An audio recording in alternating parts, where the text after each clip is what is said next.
Hi, it's Julia from Cuckoo for Design. If you're wondering why I'm sitting on my floor next to my coffee table, it's because I want to show you my seashell collection. I love collecting seashells on the beach and making things with them.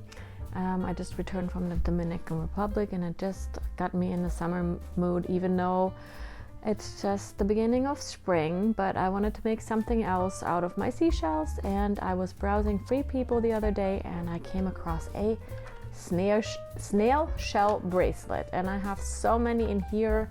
I also have an entire bag filled with snail shells. I have to go through them to find small ones to make the bracelet, but I also wanted to remind you, you should check out my mussel shell flowers I made and seashell tassels I made. So many things you can do. I have another one here.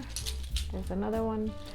So I've got a couple ideas for you, and I want to show you how to make this unique seashell snail bracelet. Oh, and by the way, you don't need to live by the ocean.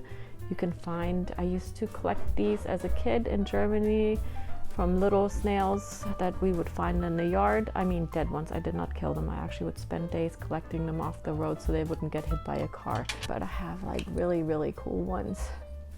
Even large ones that you can obviously not use for a bracelet, but definitely have enough of them. So let me show you.